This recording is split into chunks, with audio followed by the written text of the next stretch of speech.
I am at Capital AudioFest 2024 with Greg Roberts, founder of Volti Audio.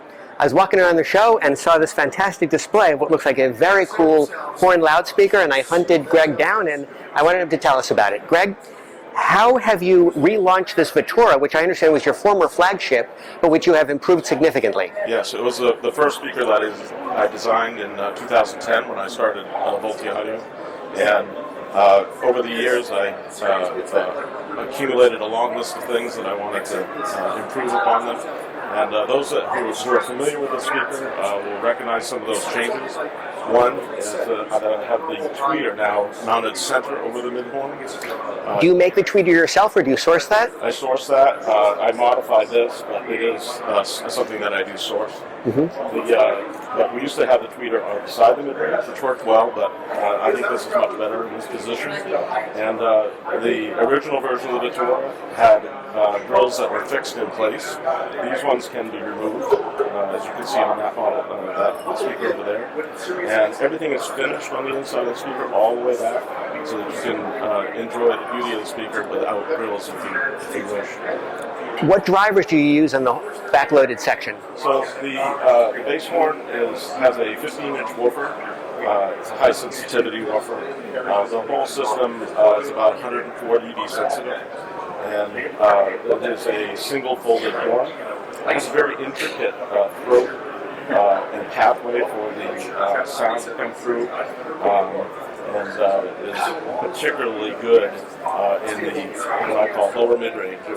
I guess you would say, you would call it upper bass perhaps. Most people call it mid, but to me I think of it as mid-range. If the human voice can sing it, then I think of that as mid-range.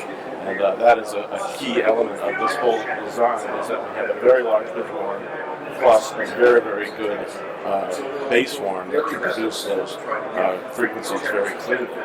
Great integration between the two. So this system sings with one voice. And what driver do you use in the horn-loaded section? In the bass horn? Yes. Yeah, it's a 15-inch. That's proprietary. Okay. Yeah. So you source it from somebody. You don't make it yourself. That's correct. Okay. Yeah. And what are the crossover points between the tweeter, mid-range, and bass section?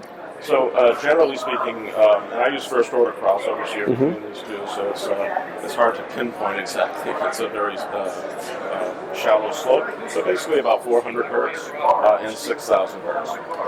And what kind of mid-range? Is this a horn? It is. It's a horn that I build myself. It's built out of wood, and it's my own design.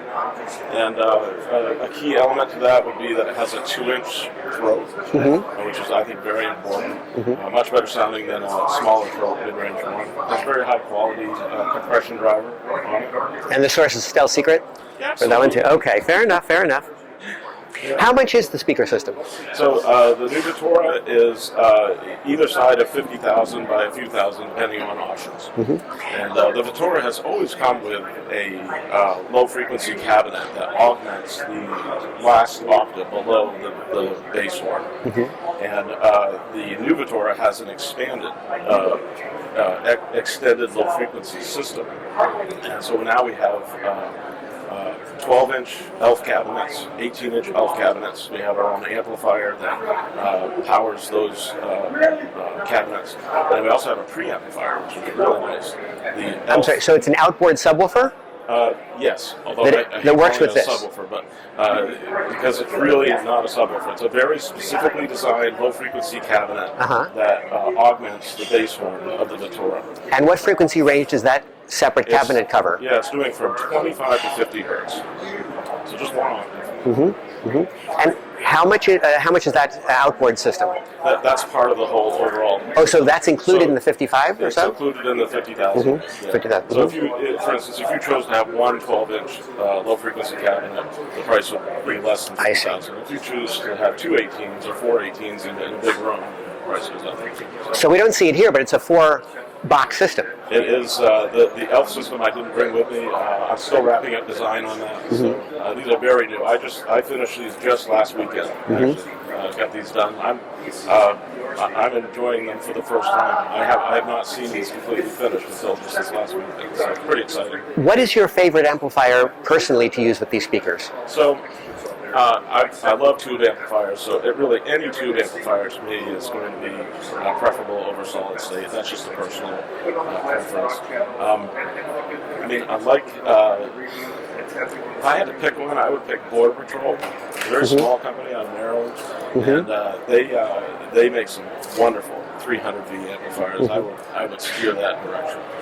Well, Greg, it's been great to meet you. Thank you, and great luck with the speaker. Yeah, thanks a lot. Appreciate it.